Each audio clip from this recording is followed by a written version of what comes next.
I'm real revolutionary right now. Support this man, Black media. He makes sure that our stories are told. Thank you for being the voice of Black America, Roland. Stay black. I love y'all. All momentum we have now, we have to keep this going. The video looks phenomenal. See, this difference between Black Star Network and Black-owned media and something like CNN. You can't be Black-owned media and be scared. It's time to be smart. Bring your eyeballs home. You dig?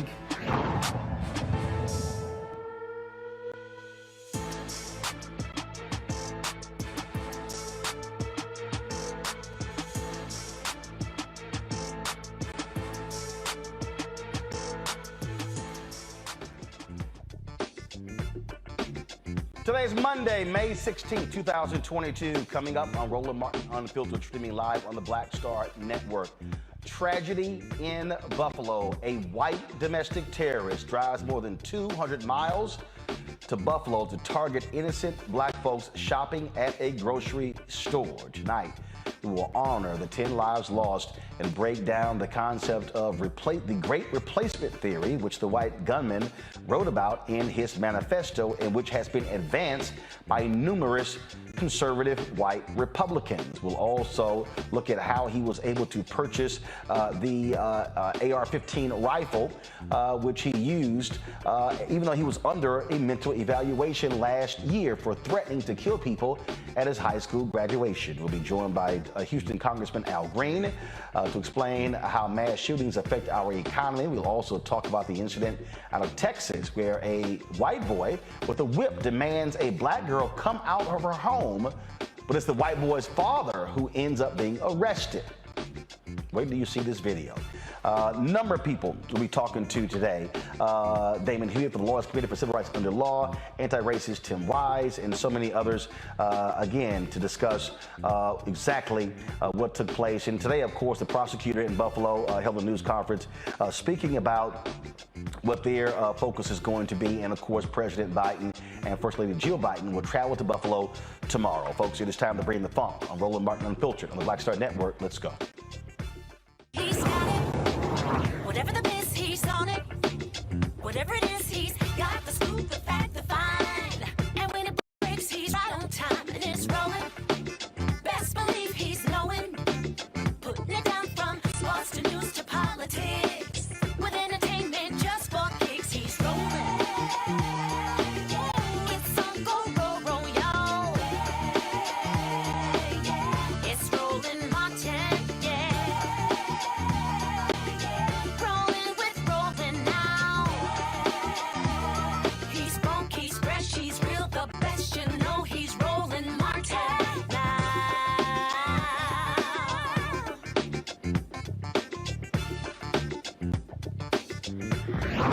Martin.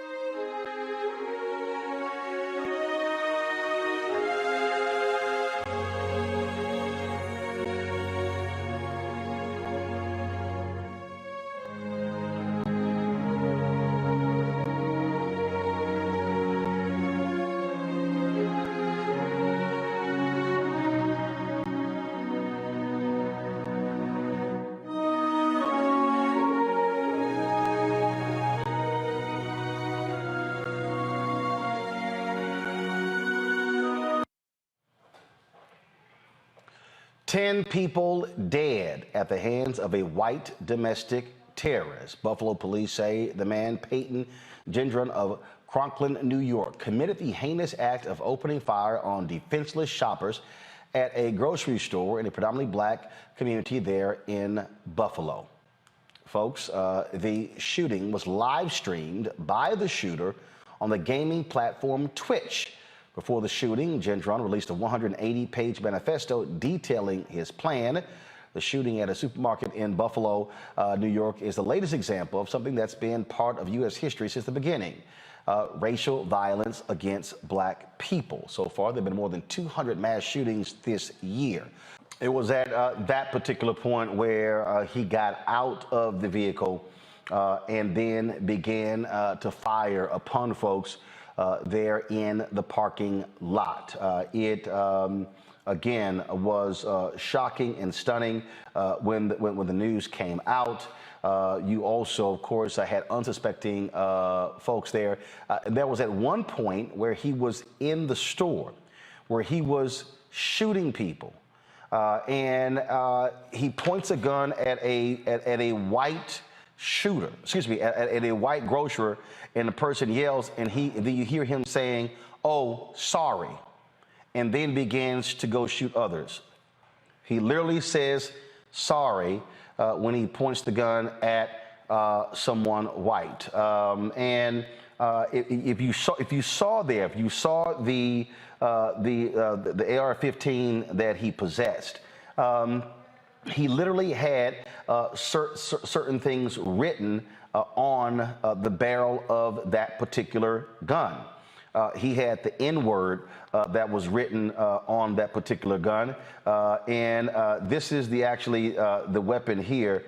This is to so many people what actually took place. Of course, the killer was placed into custody by the police, and again was apprehended. At one point, he put the gun to his head, and he was talked out of it. At one point, the security guard, a retired Buffalo police officer, did fire at him, but he struck his body armor, and then, of course, the killer returned fire. He was arraigned, and his public defender announced a plea of not guilty. Today, of course, there was a news conference that took place in Buffalo where the district attorney, where he promised there's going to be a fair trial held there in Buffalo, but he also announced that they arrested another individual who actually called into a couple of other places, invoking this particular shooting and threatening to also shoot. Well, within 45 minutes, that person was under arrest as well. And so it has been so many things happening so quickly, and people still are shocked and stunned. Keep in mind, this is reminiscent of what took place at Emmanuel AME in Charleston, South Carolina, where 9 black people were gunned down in a Bible study by the white supremacist Dylan Roof. And of course, he is in federal prison as we speak. Joining us today, Damon Hewitt is President Executive Director of the Lawyers Committee for Civil Rights under Law. Glad to have him on the show. Tim Wise, anti-racism educator, also joins us. Plus, Congressman Al Green of Houston joins us as well. First and foremost, Congressman, I'll start with you, and that is, look, there's a human toll when it comes to these mass shootings, and obviously you already have family members who've been hiring lawyers, all these different things. But at the end of the day, what we have is the FBI director has been saying several times in the last several years, has been downplayed by Republicans, that white domestic terrorism is the greatest threat in this country right now. It is. And I sit on Homeland Security. That's been made perspicuously clear to us on numerous occasions in the presence of my colleagues. And I still see that there are many who choose not to accept this. But it's not just them. The business community has not spoken out. The business community has a lot to lose. Revenue is at some point going to be down because you can't allow these kinds of tragedies, these mass murders to take place and not have that impact your business. So they've got a duty to speak up. And if they speak up and talk to the people that they're making these contributions to, that can make a difference. They heavily support Republicans. It's time for the business community to speak up. And the clergy is supposed to be out front on these kinds of issues. Dr. King said that one of his great disappointments was in the white clergy. I too am disappointed in the clergy. The clergy should speak out. Families are suffering, businesses are hurting, and people are dying. They need to talk up and speak up. To that particular point, Tim Wise, you have said numerous times, we've said it as well, that it's incumbent upon white Americans to deal with other white folks about this issue. You have efforts to radicalize these young white men. You have folks in conservative radio and television and digital media who are advancing this great replacement theory. If you read that manifesto, even though he was critical of Fox News in it, but this manifesto sounds as if this person could have been a producer on Tucker Carlson's TV show. Right. I mean, Tucker Carlson has invoked the great replacement theory, according to the New York Times, about 400 times in the last few years. He has traded and trafficked in this same rhetoric, and you cannot escape responsibility for that just because this particular shooter didn't cite you. Yes, he learned this stuff in the fever swamps of 4chan and all these different, image boards and different sites, but those folks who run those sites are emboldened by the Tucker Carlsons. They talk about how great it is that they've got the #1 talk show host in America saying the same stuff that they say. Andrew Anglin, who's with the Daily Stormer, one of the biggest neo-Nazis in America, has said the same thing, that they are now sounding like the white nationalists. So even if this individual didn't get marching orders from the likes of Tucker Carlson or various congresspersons that have parroted the same stuff, it is all part of the same doom loop that is feeding one another. And let's be very, very clear. It is inevitable that replacement theory leads to violence. This is not a normal sort of debate about what's the best immigration policy, right? Like, good people can disagree about that. But what they are saying is not simply, oh, these silly Democrats, they don't understand the impact of, immigration on the economy or whatever. No. They're saying that the Democrats or the globalists, or for some of them, they say the Jews, are deliberately trying to replace you with brown people and with black people. They are trying to exterminate you. They are trying to genocide you. Tucker Carlson has said on his show, they hate you and they want to hurt you. Once you weave that conspiratorial narrative and you pose it as an existential threat, all bets are off, because at that point we can't have a rational discussion about immigration anymore. It's kill or be killed. Words have consequences, and these words have been getting people killed, and they're going to continue to do so until we say enough is enough. Damon, here's actually a clip from one of the numerous clips of Tucker Carlson on Fox News advancing this very issue.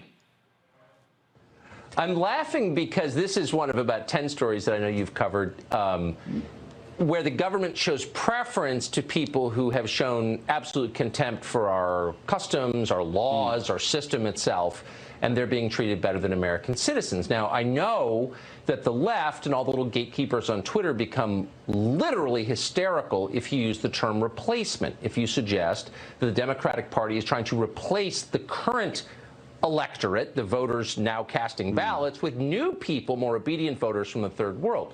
But they become hysterical because that's what's happening, actually. Let's just say it, that's true.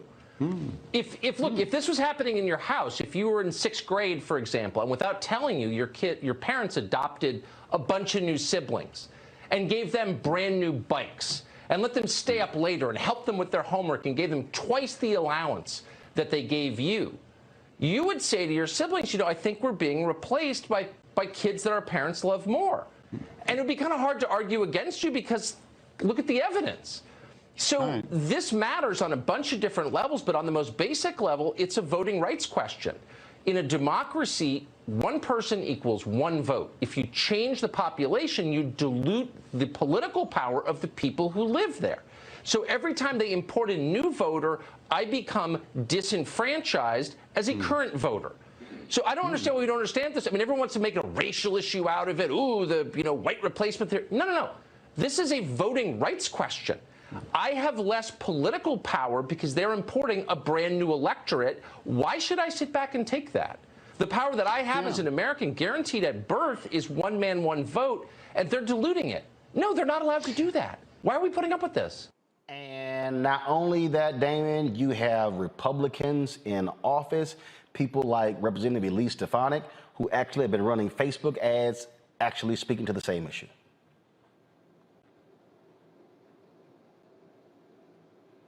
Damon? Right. Got it, Roland. Look, this is classic. Public Enemy said it best. It's fear of a black man. Brown planet at that. This is sick. It is depraved. but there's so many apologists, not just elected officials, not just people, media, but apologists all over the place, people who claim to be decent people who are not speaking out, right? As you and other guests have said earlier. And the question is going to really be, who's going to take the weight? Now, Roland, at the lawyers community, we've sued England. We've sued the Proud Boys. We've sued the Oath Keepers. We've sued Trump and Roger Stone. And we often win these lawsuits, but it's still not enough to just, we need to actually have a game plan, a Marshall Plan for this #1 domestic terror threat. Now, DOJ, or the higher-ups have their plan. The Biden administration has its plan. We do trainings, for law enforcement, for all kinds of folks about responding to hate against Black people, to value Black life. But that's not making people value and appreciate Black life. These 10 lives that were lost, the lives that were lost in Charleston, the lives that were lost to state and police violence. There's a continuum. It is a disregard for Black life. And the question we keep asking is, when will our lives matter enough that those with the power to act will do whatever it takes to protect us, to deem us worthy of concern, of empathy, of that protection?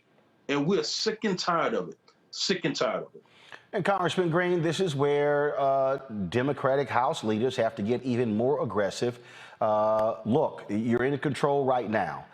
We don't know what's going to happen in November. People are suggesting that Republicans could very well take control of the House and the Senate. I keep saying that the very people who supported the insurrection on January 6th, the very people who use this great replacement theory language, these people could very well be in charge of the United States Congress come January 2023. This is an existential threat in the United States Capitol. Without question, it is. And I think we also have to make mention with some degree of specificity what you have to say when you speak up and why. You have to acknowledge that those who tolerate white supremacy perpetuate white supremacy. So we have to make sure that we are not complicit with our toleration of white supremacy.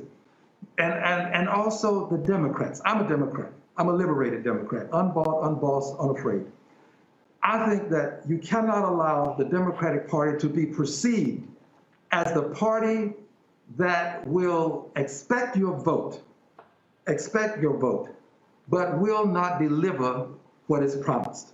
We have the House, the Senate, and the presidency.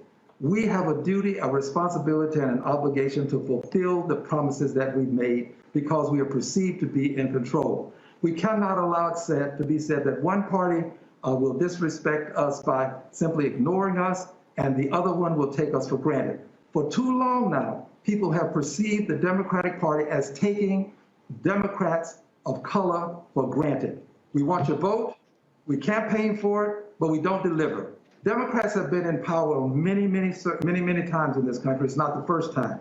And we still find ourselves fighting the same battles. It's time for the Democratic Party to do more than simply acquire our votes. It's got to deliver on the promises made. Tim, this is a thread that I saw earlier today from a doctor said, this thread is for white parents like me. If you have a kid who spends any time online or plays video games, they are being targeted and recruited to white nationalism. I guarantee it. Video game forums, Discord, video game chats, YouTube video ads, all of it. If that kid is a boy, he is vulnerable because white boys are socially trained to repress their feelings, to act tough. That manliness equals imposing your will. Even if you think you are raising a feminist boy, he is still getting those messages from his peers and other adults. And this person goes on and on and on. Yeah. with this very long thread. And again, when you look at this individual here, you look at Dylan Roof, we can go on and on and on. Again, we are seeing folks who are prime targets for white racists, developing them to do exactly what he did. Right. I mean, you know, the white nationalists and white supremacists are incredibly effective at recruiting, and they target very young folks, not even just teenagers. I mean, Andrew Anglin famously talked about wanting to target middle schoolers, feeling as though high school students were almost too old, right? It would be better if you got them at 11 or 12 or even 10. And a lot of folks on those gaming platforms, a lot of that stuff is essentially unmoderated. And so this young man goes on, in his case, I guess, 4chan, and he says, you know, I was bored. I got on there, and I'll just take him at his word. Maybe, you know, he wasn't really into this stuff prior to that. So he says he starts looking at memes and various posts, and that's what convinced him, right, that black people were taking over and Latinos were taking over. We need to make sure our young people understand, and adults too for that matter, memes are not evidence. Pictures with a few words on them are not footnotes, right? We need to be sure that we're teaching critical thinking and critical media discernment skills, including social media discernment skills with young people. Because if I can go on and see a meme and say, oh, well, that's a fact, and then you check it and you determine actually the statistic is fabricated or completely out of context. But if I'm 15, if I'm 13, if I'm 18, hell, if I'm 38, and I don't have those skills, it doesn't take much for a person to be convinced if they're already, you know, vulnerable to that or psychologically sort of predisposed to that. So we've got to do a much better job. Parents who put their kids in front of video games or think everything's fine. You know, Klebold and Harris and Columbine thought their kids were fine too, and they were shocked when they shot up the school.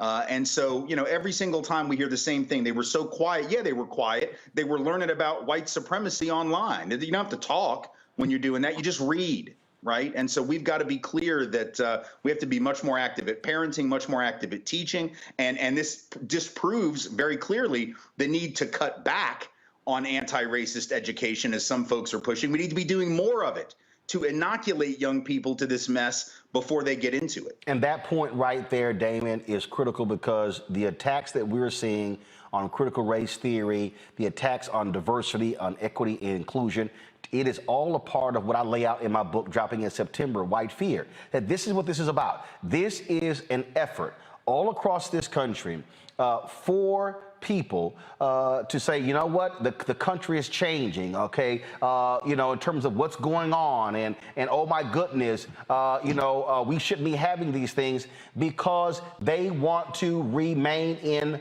power.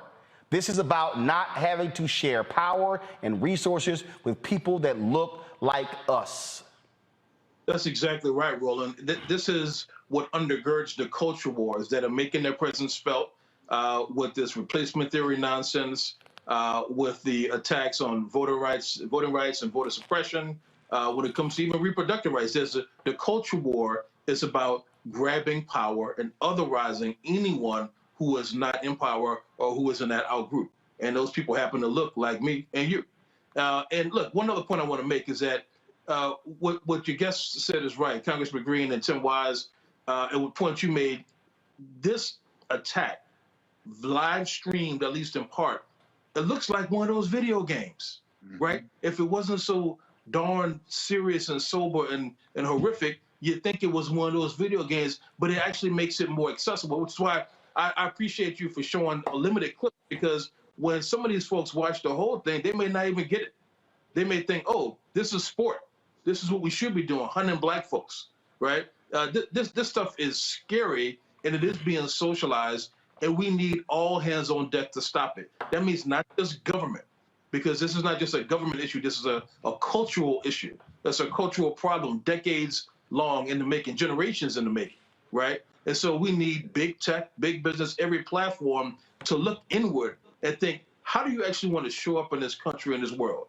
If you have black employees, you give money to black organizations, do you really care about black lives? And if you do, then maybe you should change practices in the process. Congressman Green, Darrell Scott, who supported Donald Trump, other Republicans, he sent this tweet out today that certainly caught my attention. Folks, pull the tweet up, please. He said, the lack of expression of sympathy for 10 dead American victims of a mass shooting by the leaders of the right is bad.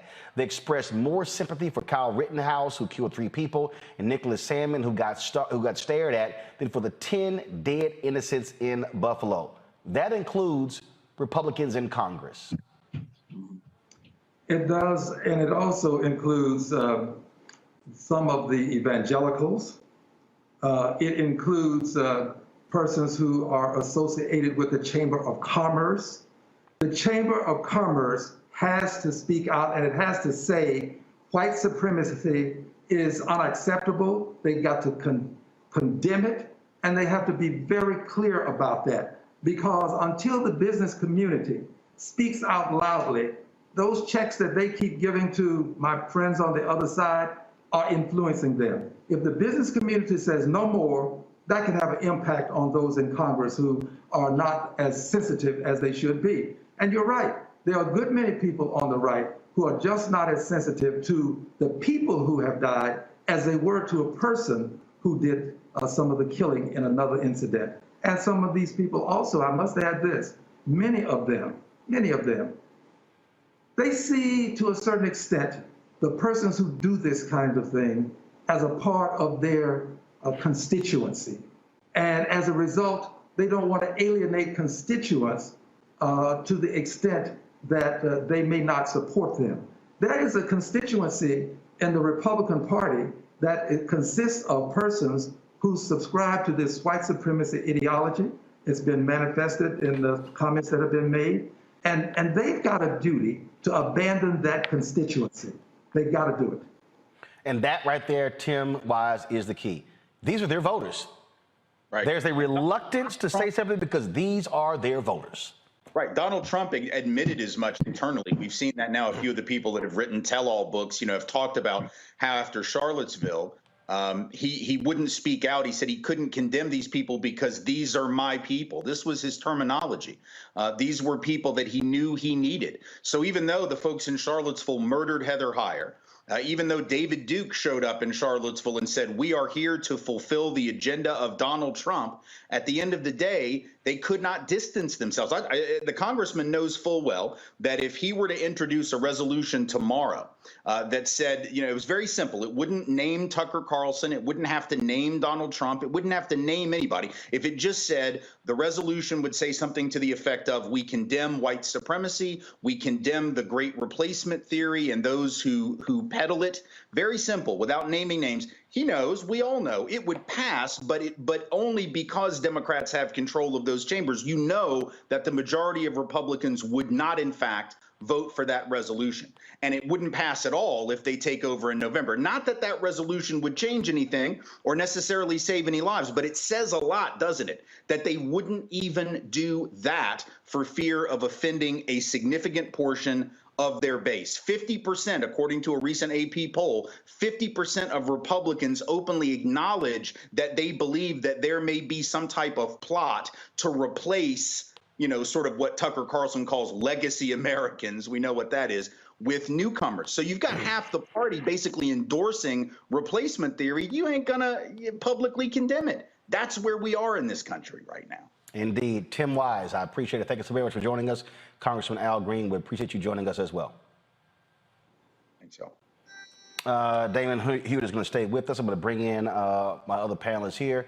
Reverend Jeff Carr, of course, he is out of Nashville, Tennessee, the Affinity Fellowship, Dr. Umakongo Dibinga, professorial lecturer, American University. Glad to have him here as well. We'll be joined shortly by Dr. Julianne Malveaux as well. Earlier today, the Attorney General of New York State spoke at a news conference, and this is what he had to say. Once I do a briefing on the arraignment, on the indictment, I again shut down again until trial. So just kind of want to let everyone from out of town know how I operate. I've been operating that way for the past 5.5 years. I'm going to continue to operate that way, even though obviously this is a very high profile case. The second thing I want to say is that, I understand that there is a court of public opinion out there. I understand that there's the narrative out there that there is so much evidence, it's overwhelming, this guy is guilty, this guy did it, et cetera, et cetera, et cetera, et cetera. I understand that court of opinion. I understand emotions are high. I understand the rawness of this matter. However, I do not operate in the court of public opinion. I operate in a court of law. And this defendant is innocent until proven guilty. Let me repeat that. He is innocent until proven guilty. He has only been charged right now with one charge, and that's it. It is an accusation, it is an allegation, and that's all it is. As a prosecutor, I have 3 communities that I have to protect their rights. I have to protect the rights of the public, the victims, and the defendant. And I have to ensure that the defendant has a fair trial. Fine. Look, bottom line is we get all of that. But the reality here, Damon, we got the shooter on video. He live streamed with the weapon, fingerprints on it, captured. I get all that. His ass guilty. He did it. I get why we got to say allegedly. I get we got to see all of that. Bottom line is, this is the killer. This is the murderer. And I'm not going to wait till a jury affirms that to call him a white domestic terrorist and a murderer.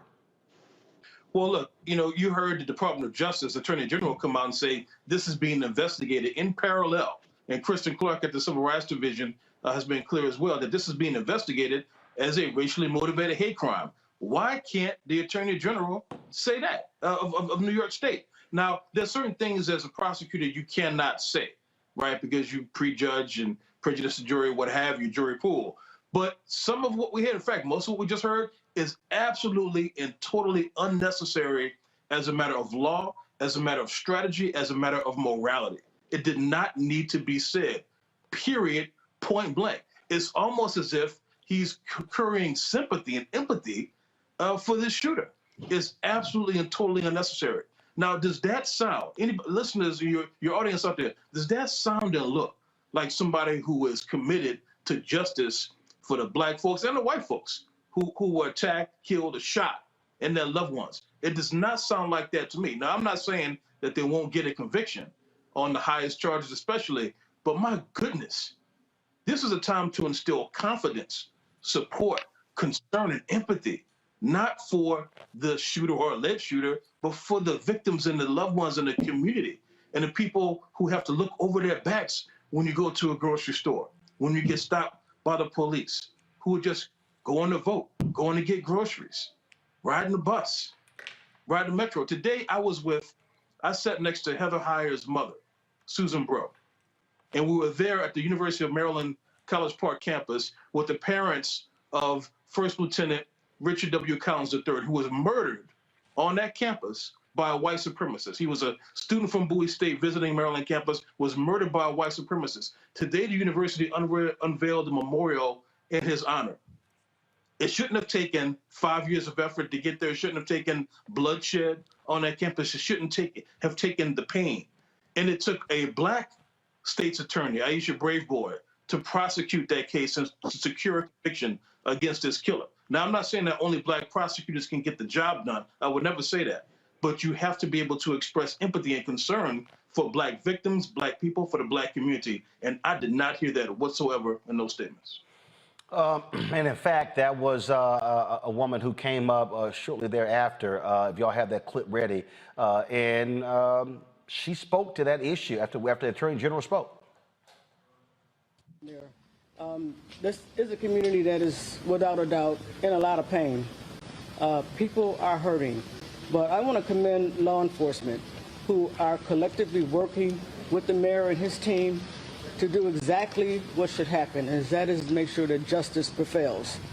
I will remind you all, though, that as an African American, there are a lot of people in this community who are hurting because they know that justice for all is not specific enough. Sometimes people get left out of that justice. This can't happen this time. It can't happen this time. I understand, just like the guy who called in the threats to the pizzeria and to the beer establishment, you're innocent until you're proven guilty. But this young man was walking around with a camera on his head. He showed the whole world what he was doing. And I understand he got to go through a court. I get that. But a lot of the anger that people are having, aside from the fact that their loved ones have been murdered for going to the supermarket, is that justice is not specific enough. This can't be another one of those cases. I want to honor all the people who have called my office from all over the state offering support to this community, including the businesses that have called and offered to support the families with food, with hotels, with airlines to be able to get here to come to a funeral, including the people who are willing to help pay for the funeral. People have poured out their love to Buffalo, and that's what we're going to pour back. That's how we're going to heal. People who want to bring us hate and expect us to assume that hate because that's what they have is not going to happen here. There will not be an outpouring of hate. There will be an outpouring of healing. We will all heal together, and we will ensure this time, Mr. DA, Mr. Law Enforcement, and Ms. Trini, that justice for all is specific enough, and it means everybody gets justice in America. Thank you. Well, now, actually go back to the video. This is the mayor of Buffalo speaking. Actually, thank you, Mr. Mayor. He was going to speak. I'll on play behalf of the people of Dade County, County, you heard that, Jeff. That's just she echoed what Damon said when it comes to justice. Absolutely. And I'm excited to hear her say it. We're reaching a point in America where particularly black people are tired of playing the game.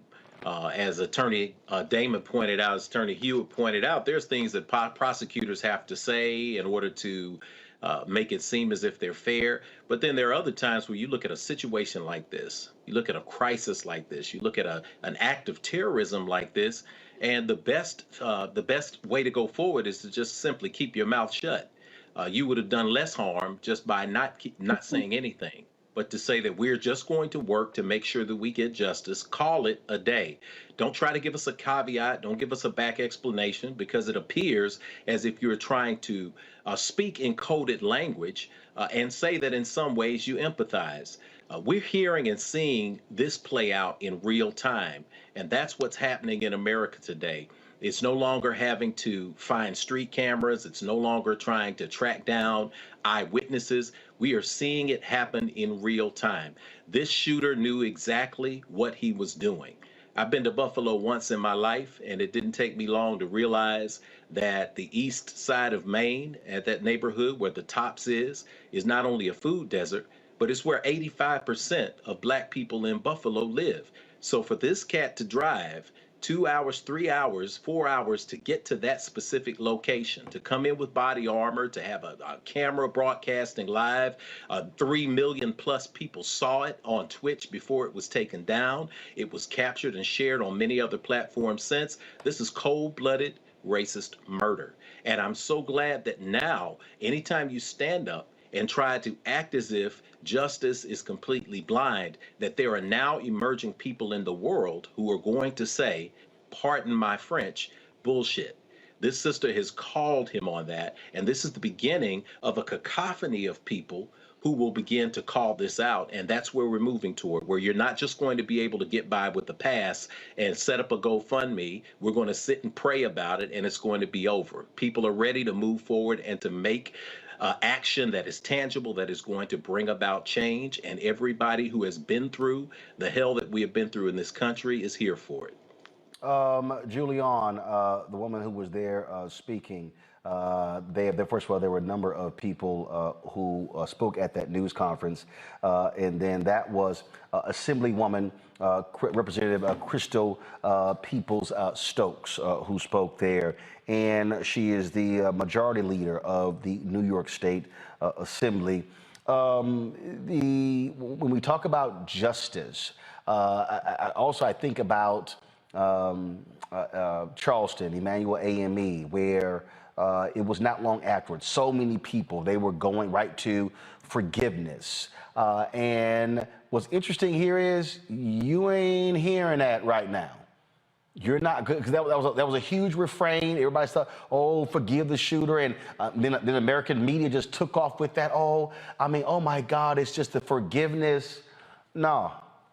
No, you know, this is the fruit of anti-Blackness. This is what we get when we have a climate of anti-Blackness in this country. And we've had it for a very long time. The Dylan Roof, they gave that boy a burger before they arrested him. You know, we can just go down the list. So what we end up when we have a series of voices that disrespect Black people, when Ted Cruz attacks Ketanji, our Supreme Court justice, when Lindsey Graham behaves like a you know what, trying to cut down on my cursing, so a you know what, in response to that sister, you are sending little white boys, that punk, you're sending him a signal it's okay to attack Black people. And that's exactly what he did. The whole thing is unfathomable. I am so sick. I mean, I'm a Christian. We all Christians. But I'm sick of these Christians who we go think and we go pray. My thoughts and prayers are with you. Shove it. We have to have more than thoughts and prayers. We have to have action. I mean, it's not about taking it just to the streets.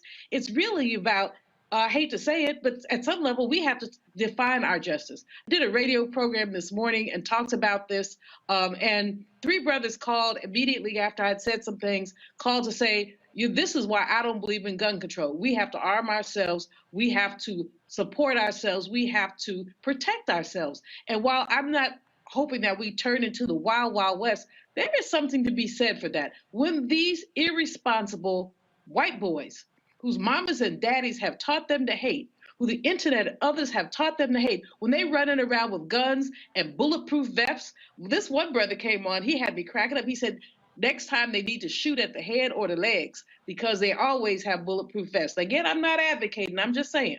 But clearly there are a number of us who have, this is enough, it's a you know what enough. We've had it. It's ridiculous. And the sister, I've been in her company. She's a badass. Crystal Stokes. She's handling her business. And I appreciate her work and what she's doing. And she called it.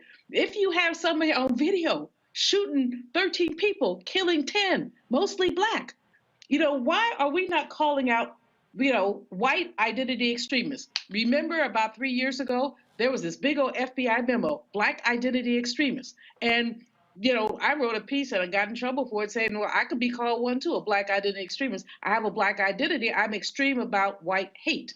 But now you don't see the FBI, they should have been all this long collecting data on these devils, who would shoot us up, as well as they would get up in the morning and have a piece of toast. When we talk about where we stand, I mean, this is, in specific language matters, Omokongo. This was a white domestic terror attack. You have the Associated Press being criticized because in one of their tweets they called him a teenager. But Mike Brown was a man. Both were 18. It's always, and then folks immediately go to the mental aspect. You go to the whole reframing. This individual is a white domestic terrorist. White media needs to give the same level of attention to this man and his friends and his family as they would if he was Muslim. Hello. Oh, most definitely. There's no doubt about it. And you mentioned the situation about him being 18 years old. They called Tamir Rice a young man at 14. So they have no problem. No, with the Tamir Rice was 12. 12, my apologies. They have no problem with the adultification of 12-year-olds if they're Black, but him, they still want to bring up this mental health issue. They still potential mental health issue. Well, I mean, look, the guy went to school in a hazmat suit at high school, threatened to shoot up a school. The question is, if there were these real mental health issues, how did he get the opportunity to purchase these guns legally or get them from his parents? I believe his father bought one of the guns as well. So really, at the end of the day, this is nothing but complete hypocrisy from top to bottom. I'm sitting here thinking about those families. I'm thinking about the woman who was killed coming from the nursing home, visiting her husband who was there. Who's going to visit him now?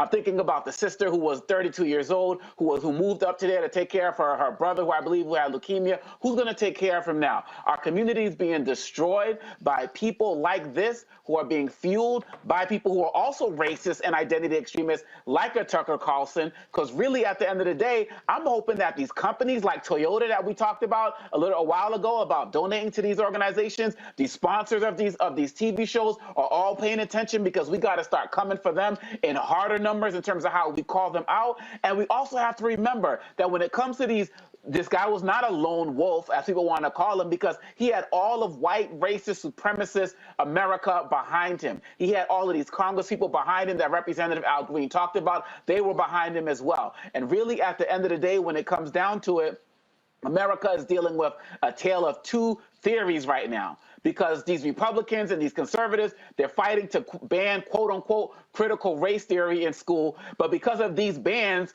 we're not going to be able to teach about what happened today with this white replacement theory, because it's going to be banned from being talked about in the schools going forward. And so this is why we can't give up. We got to keep calling this nonsense out. We got to keep calling every single organization, every single politician, every single host who is out there. And again, Roland, we have to go hard on these sponsors. We have to go hard on these sponsors. We got Major League Baseball to move an all-star game from Georgia a couple of years ago with the whole voting rights issues. We need that type of effort again, because that's how Tucker Carlson is going to go. And the last thing I want to say is something Joe Madison said on his show today. When we talk about white replacement theory, it's amazing, because when white people came here, they weren't in the majority. They were in the minority. How did they become the majority in the first place, right? Through extermination, through disease, through termination. And so we're even starting from the wrong point of departure when we talk about white replacement theory, because we're talking about them as if they were always in the majority in this country. We got to change the narrative, and we got to define and make sure that we're fighting on our terms. And that's why I appreciate what you're doing tonight, Roland. I appreciate how you edited those videos, because those are our mothers, our brothers, our cousins, our uncles, our sisters. We saw that sister wailing on the floor. Those are our family members that we can all identify with, and we're not going to stop until this stops. And like Dr. King said, you cannot legislate morality, but you can regulate behavior, and we're going to get out here and make sure that these behaviors stop. Period, bottom line. This is what's strange, Damon. Sarah Dorn is a reporter in New York. This is what she said. Go to my computer, please, to my iPad. I said, New York State Police said they did not file for a protection order that could have stopped the Buffalo shooter from buying a gun under the state's red flag law after they were called to his school to investigate a murder-suicide threat he made. What the hell is the whole point of the damn law if you don't use it? Exactly. It's supposed to be a prophylactic, not something that you think about after the fact. And look, if white supremacist domestic terrorism is the #1 domestic terror threat, we have to, in this country, act like we know. And what that means is not just the vocal speaking out, which we've all talked about, which is critical, but putting your money where your mouth is, but also deploying resources properly. If local, state, federal law enforcement resources were all aligned in deployment to address this threat, then you may actually start to see some differences. You won't stop all of this madness from happening, but you could actually stop some of it. I do believe. Damon, check this out. She also tweets, school officials, or she literally posted this about 15 minutes ago, school officials or family could have also asked for an ERPO, but law enforcement have the motivation and resources to do so. In Suffolk County, where the most red flag ERPOs have been granted of any New York counties by far, law enforcement requested all but 2 since the law went into effect. So not just law enforcement, the school or the family could have done it. None did. They knew this kid, they knew that this 18-year-old man was a danger. That's right, because white children and white young adults and white grown folks get second, third, fourth chances, benefit of the doubt. Black children get targeted and labeled. We know that crime is racialized and race is criminalized, because a black youngster in that situation, or a black 18-year-old, a young adult, or a black elder would be targeted and labeled as a thug. There's no question in my mind that will be the label, and they will be treated very differently. We have law enforcement throughout the country, in various parts of the country, collecting information about children in school, trying to determine who's part of a gang, who's likely to be engaged in life of crime, but they're focusing on Black and brown children. They're not focusing on these domestic terror threats. They're not asking who's playing these video games. They're not asking who is sending threatening notes at school. And if they are asking, they're not really doing a whole lot about it, not in a concerted way. So we need a whole-scale redeployment of human capital, of fiscal capital, of intellectual and emotional capital in this country toward addressing the threats that we know exist. What's strange here, Jeff, this is the front page of the Buffalo News, their digital site. And you see here, look on the far right, Top's manager says gunman was asked to leave store day before racist massacre. So he was there on Friday and came back on Saturday. That just, again, just when you just look at just how unbelievable and crazy this mass shooting was, it's crazy. And again, law enforcement, your job is to but people say you can't anticipate these things. You can use the laws when a crazy fool shows up in school in a hazmat suit, threatens a mass shooting at graduation, and you do nothing. Yeah, that's a good indication something might happen down the road. Yeah, absolutely. It's a red flag. It's a warning sign. That's why you have ERPOs, or extreme risk protection orders. It's preventative maintenance. You want to make sure that it's better to be safe than sorry. When I think about these shooters and all the excuses that are made, when I think about a Dylan Roof, when I think about a Kyle Rittenhouse, when I think about a Peyton Gendrum now, when I think about 15 minutes away from where I'm sitting right now in 2018, a Travis Ranking who walked into a Waffle House that was in a predominantly African-American neighborhood and targeted them. All of this, we see the same pattern. We see the same motif. We see people begin to make excuse for these young men who are being radicalized by what they read and see on the internet. I thought it was interesting, fascinating, the last segment that you had, where you had Tim Wise, and he was talking about how these kids are caught in a vulnerable space. This happens to all of us. One of the reasons why people turn to things like religion and drugs is that they are in a very low space, and that is when people come in to be able to define the other as the problem. The other is the issue. In America right now, we have this large dialogue that is defining the other as minorities, as people of color, as women, as LGBTQ communities, and specifically with us, we are the other.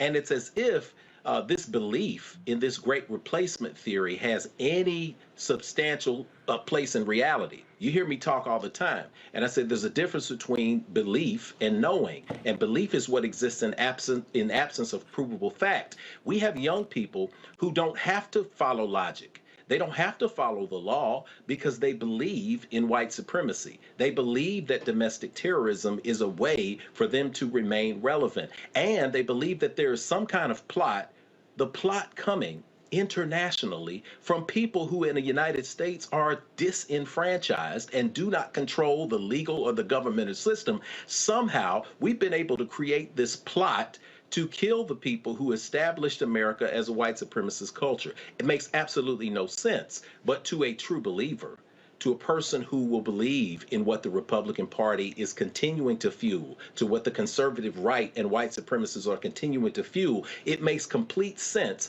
that the reason why my life is relegated to a basement where I'm stuck on the internet or a video game is because there is some successful African American out there plotting against me to make sure that my country is brown because my families aren't having any more children.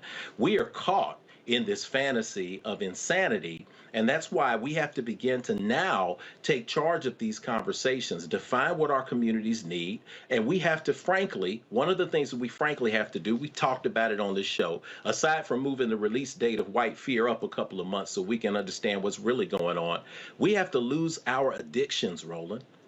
We as a people have to lose our addictions. We got to lose our addictions to these sporting events, that, yes, make us jump high and jump strong and long, but if they're being sponsored by companies who are supporting the likes of Fox News, we got to say no go.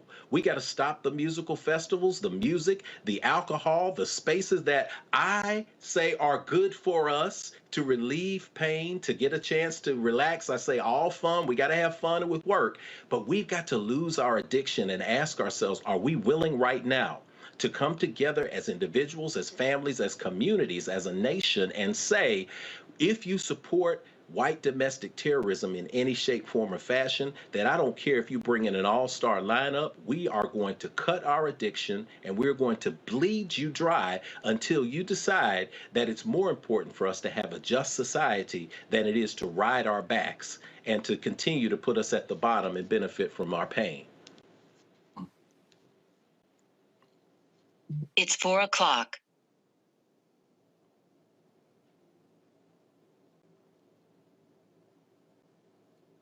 Was coughing, turn my microphone off. Damon, I know you have to go, but I want to give you a final comment. This is a USA Today story here. So the killer grew up in Conklin, New York, upstate New York. White people, 90% of the population. Latinos, 7%. Blacks and Asians make up less than 1%. Yet this white domestic terrorist was sure that white people were going to be made extinct in this country.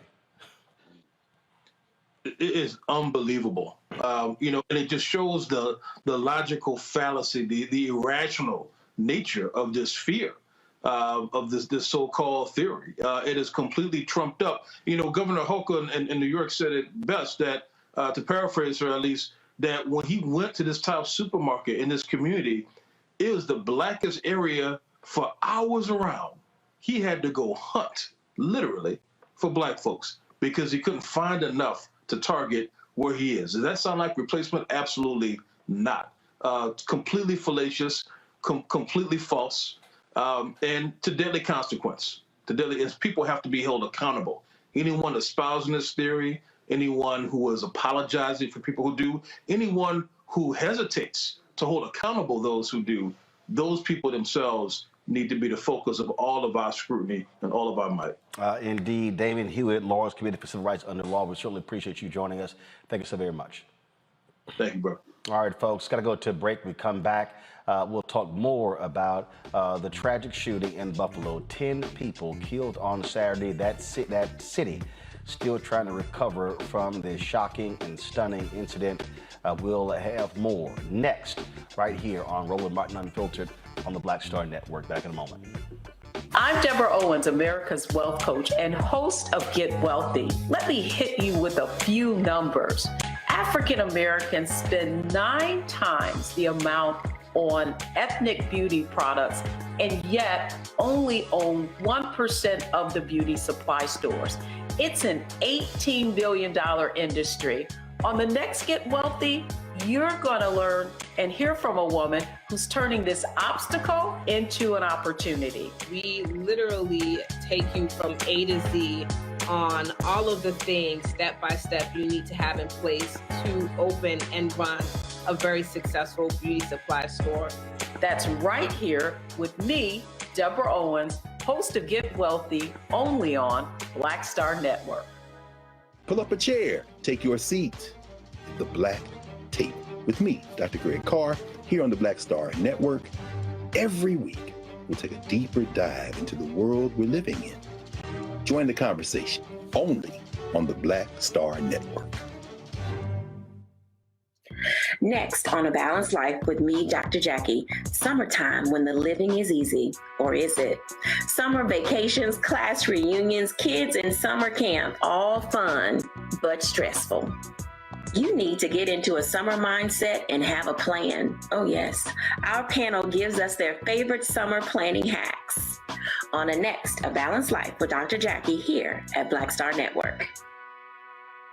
Carl Payne pretended to be Roland Martin. Holla! You are watching Roland Martin, and I'm on his show today, and it's, what, huh? You should have some cue cards. Hey, what's up, y'all? It's your boy, Jacob Lattimore, and you're now watching Roland Martin right now.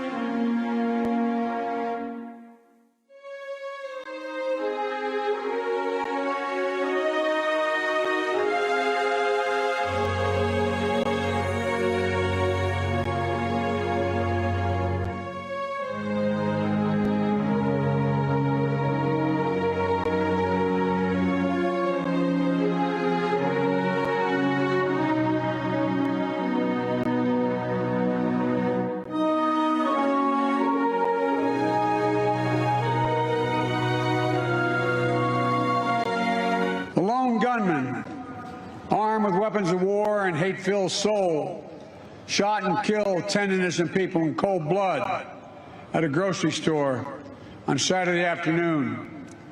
Jill and I, like all of you, pray for the victims and their families and a devastated community. I've been receiving updates from my team in the White House that's in close contact with the Justice Department.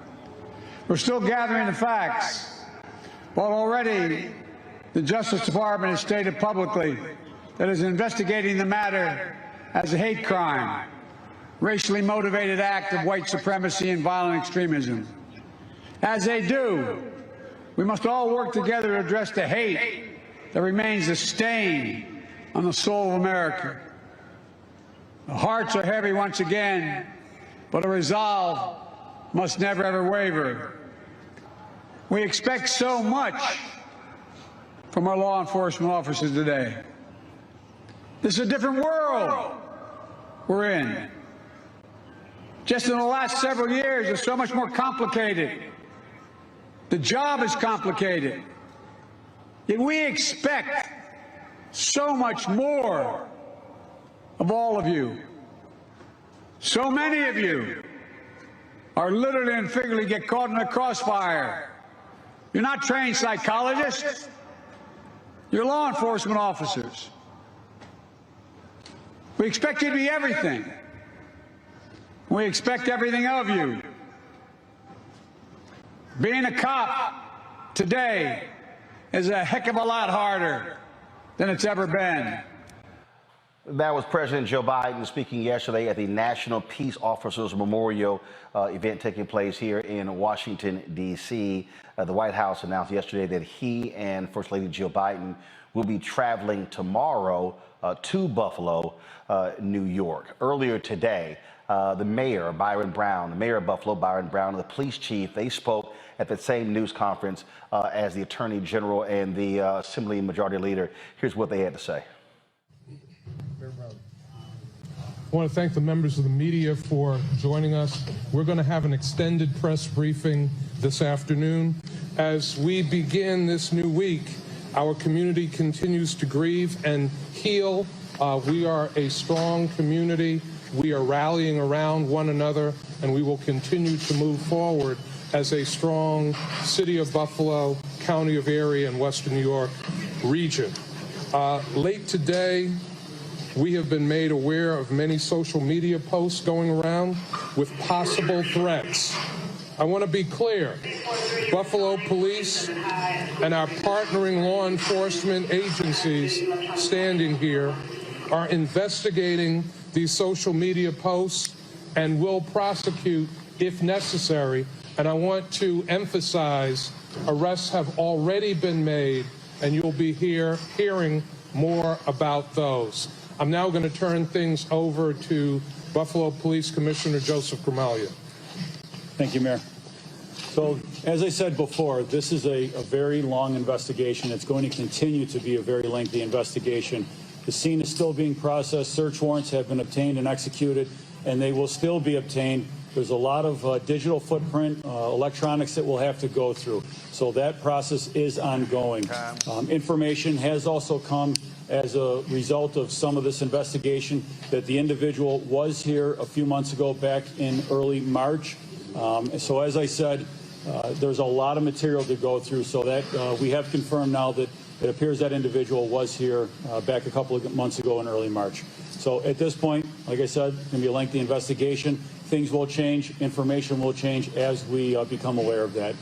That's about all I have on the investigation at this point. Okay, thank you. Thank you.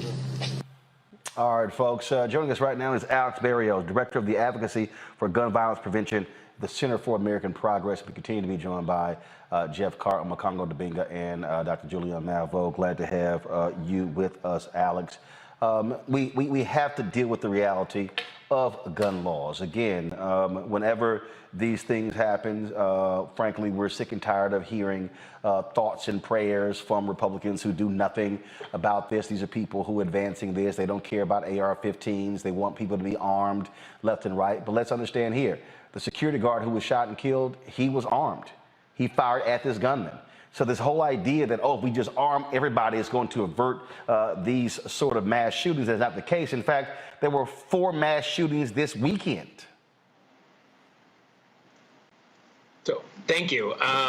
Look, we are living in a country now where for the past 2 years since COVID, we have seen huge spikes in gun sales. And corresponding with that, we've seen those spikes happening in states where Republicans have loosened gun laws. And as a result, there has been an increase in shootings and an increase in police officers themselves being targeted. We saw the CDC release data last week that gun homicide rose by 34% from 2019 to 2020. And gun homicide is now the leading cause of death, or guns generally, including suicides, is now the leading cause of death amongst people 17 and under in our country. We know that there are laws that other countries have, literally every other Western country in the world, to prevent these sorts of deaths.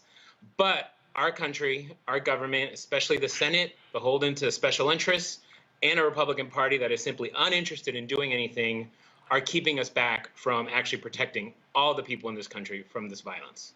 And the thing that's crazy when you see this, you know, these are the same people who are decrying, the increase in violence in America. So you think changing the gun laws has no impact on that? No, I mean, absolutely. What they point to is this increase in violence, and their solution is always, well, let's just bring more guns into the conversation. We know that that is not the solution. We have seen in the past 2 years, specifically, increases in road rage killings, increases in interpersonal violence, increases in police officers being shot. In Iowa right now, a police officer was shot and the defendant is claiming stand your ground. As these states have moved to not just expand permitless carry, as Florida is now poised to do, as Georgia just did a few weeks ago, they have flooded our streets with guns and then blame the victims for the incidents. And that is, and just so people understand, again, what we're dealing with, I just saw this here. I'm going to pull this thing up in a second. So here you have what is one of the, which actually, it's now the highest rated show on cable news. Highest rated show on cable news, Alex. The 5 on Fox News. They devoted 4 seconds to the Buffalo shooting. Look, I'm not surprised. 4 seconds, not 4 minutes. And literally it was and here's the crazy thing. It was a passing comment from Geraldo Rivera about a comment the Vice President Kamala Harris made somewhere else on climate change. So these people, they complain about violence, they complain about critical race theory, they advance the Great Replacement theory. They literally do not want to tell their old white conservative audience what they should be hearing. This right here, 4 seconds. They do not give a damn. And they damn sure they give a damn about black life. No, absolutely. It is. They do not want to take responsibility for their rhetoric. They do not want to take responsibility for their policies. They do not want to live in the reality that we all live in. Fox News is a fantasy world. They're totally disconnected from the daily lives of the people that you and I and many of your viewers work with and interact with every single day. They do not want to admit that the policies that they pursue and that they advance and the arguments that they make for Great Replacement theory are contributing to the loss of innocent life all over this country. This issue of guns, Julian, earlier you talked about what someone said on a radio show that you were on, and absolutely folks should protect themselves. Fact of the matter is, let's be clear, black folks were protecting themselves during the Black Freedom Movement with the Deacons of Defense and others who were doing so. But what you have is you have an orchestrated plan by the right where everything is guns, guns, guns. And what we saw with the legislatures in the past year, Georgia, Texas, and others, they literally passed bills say, oh, the hell with even a permit. You can just now carry a concealed weapon, no permit, no nothing, just everybody, guns, guns, guns. That's the answer. More guns in America. You know, Roland, they made it more difficult for African Americans to get guns. If you're a felon, it's difficult for you to get a gun. There are many other ways that folks cannot get guns, but a random little white boy with an attitude and no sense can get not a gun, but an arsenal. So there's some, while I don't agree with them, I partially agree with the brothers. I don't completely, you know, I'm a native San Franciscan, and the Black Panther Party for Self-Defense, let's repeat that, the Black Panther Party for Self-Defense believed that we had to defend ourselves because nobody else will do it. Now, I don't want shootouts at the OK Corral, but I want Black people to be defended. I want to be able to go to church without wondering whether or not some fool with a gun with an arsenal is going to come in and start shooting people, as they did up in South Carolina. My church, my home church in D.C., has been vandalized, Metropolitan AME Church. I want to be able to go to church to worship, to contribute, and not to feel like someone's going to vandalize my church. And so I understand what people are saying about guns, but the big responsibility is these Republicans who basically are trying to take back our country, one Black body at a time. And that's what I see. I mean, I appreciate you're showing the pictures of the people who were massacred. They were massacred. And I appreciate all the folks who've said so much about what has happened there. But we have to talk to we have to vote these people out. There's a lot of ways to say it subtly. Vote these suckers who are essentially rearming themselves. And, I recall, I mentioned this woman on your program before, Dr. Olivia Hooker, who was a survivor of Tulsa until she passed in 2019. And she was 103 when she passed. But Dr. Hooker said that Tulsa was not about the intersection of Dick Roland and Sarah Page, the young Black man, the young white girl who was the elevator operator, that white people have been arming themselves for a long time and were waiting for something to happen. Now, these white identity extremists, they've also been arming themselves. And, mental illness, I don't want to hear about mental illness. As far as I'm concerned, anybody who does not like critical race theory, anybody who does not believe in teaching the truth, they have a mental illness. There are a whole lot of mental illnesses running around here. But the fact is that these white rage people have been arming themselves against our community, and the Republicans and the Tucker Carlsons of the world have enabled them. Tucker needs to be thrown off the air. That boy's parents need to be charged as accomplices to those 10 murders. We could do this, but then you get a DA like that man who stood next to the sister in the previous segment, talk about due process. What kind of due process? I got some due process for him. Put him in a small cell with about 3 members of the baddest gang you know. That's due process. Alex, one of the things that, again, as we're talking about, gun laws, this conservative Supreme Court could very well strike down the gun laws in New York to make it even more easier for people to be able to get guns. Absolutely. What the Supreme Court now is looking at is in New York, there is a law that requires people to get permits and trainings and also get an approval from their local police department to buy a gun. This law is similar to laws all over the country, everywhere from Charlotte to California. What they have the potential to do is enact permitless carry across the entire country. And what that would essentially mean is no more requirements for training, no more safety education, none of that in the states, 25 states that have those sorts of programs now. All that would go away, and it would become so much easier, not just for people to legally buy a gun, but also to illegally acquire a gun if for some reason they can't pass a background check or they can't wait 3 days. Right now, we know people can go to gun shows and buy guns without background checks and waiting periods. They can order guns online. They can build their own ghost gun kits.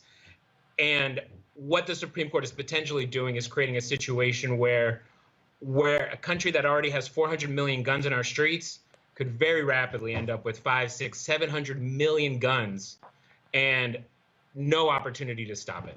And just, Jeff, this is a headline in the New York Post where if you want to show just how crazy some of these people are, relatives of this killer.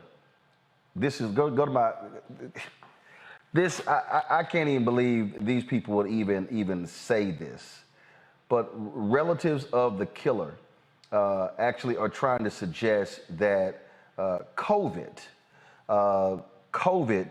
was a reason, that he snapped because of his paranoia and isolation from the COVID-19 pandemic. Man, come on, man. Come on. Wow. Yeah, you know, I counsel a lot of people, and people snapping is very, very real. People tend to lose it.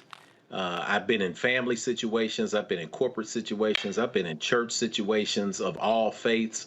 When there is a buildup and people actually explode, it's usually a case of the straw breaking the camel's back. There's a series of events that end up from racial weathering to bullying to a string of unfortunate events that eventually leads up to one incident that opens up the jar, and Pandora's box is there. It's everybody in proximity that just goes down. I've seen this. It's human nature. We've got to state that. We all may have been in a situation where we've just had some bad days and somebody says the wrong thing. However, when you get in your car and you visit a location and scope it out, when you come back the day before to case the joint, and you find specifically and have a conversation on one radio station today, apparently he had a conversation with someone who came up to him because they said, you just don't seem to fit in the neighborhood. And he had a very clear conversation about religion and politics and talked to him for a long time. And although it struck the man strange that this white kid would be in this particular neighborhood east of Maine in Buffalo, he just kind of waved it off and said, you know, he looked out of place, but I kept going. That is a conscious planning effort to do harm. So no, this is not the case where somebody snapped. This is not the case of social isolation. You would not put a GoPro camera on your helmet, open up a Twitch account, drive these hundreds of miles, and then be conscious enough, because if you note the video, and to add to what Dr. Omekongo said, I appreciate you for, number one, devoting so much time to unpacking this, but at the same time, not participating in the violence porn that has become the standard clickbait in America by showing all of the footage.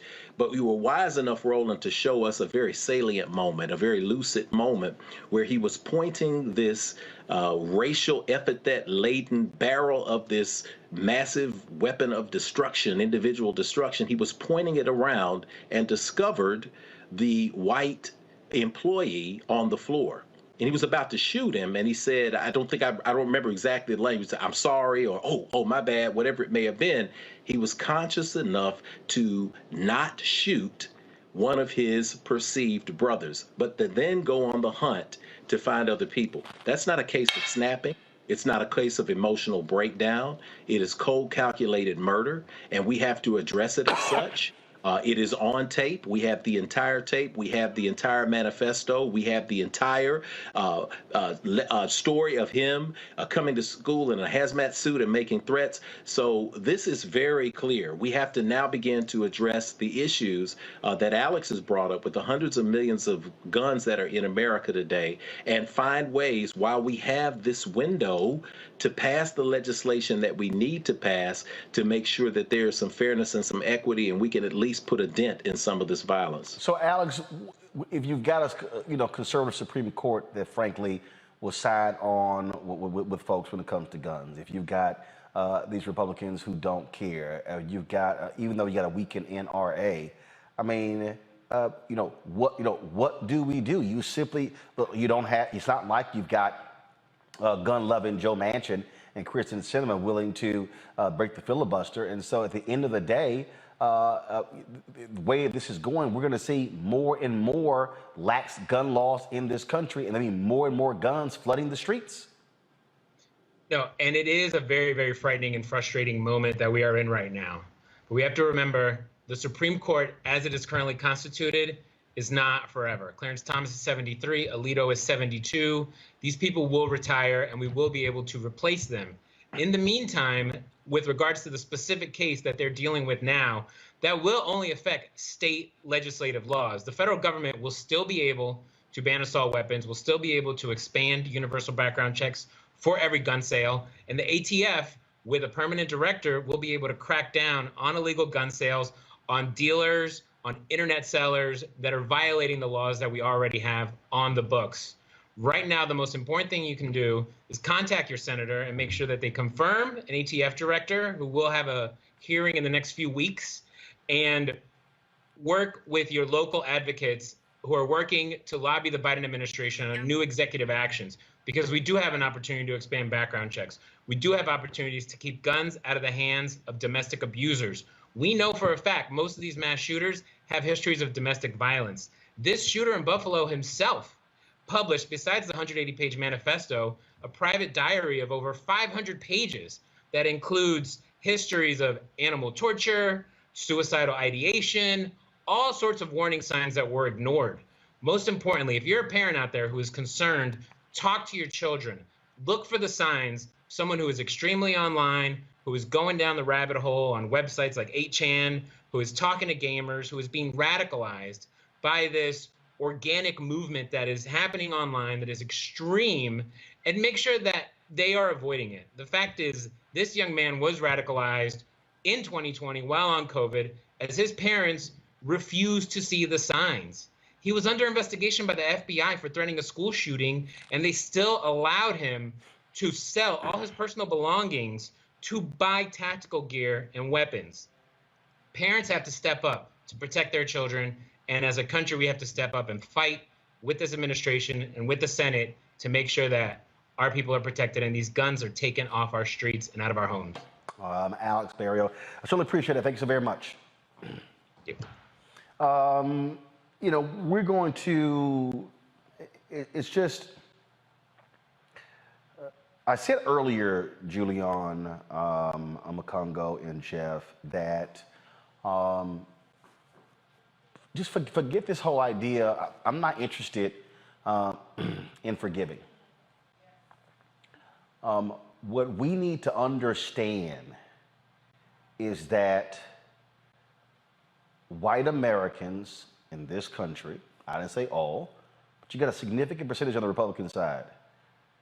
This is about power. If you read the manifesto, 180 pages, you look at the craziness that was all in there, and you look at what he was saying, you look at all of this sort of stuff again, talking about replacement theory. For those who are not grabbing a gun and going to kill black people, they want to actually kill black advancement.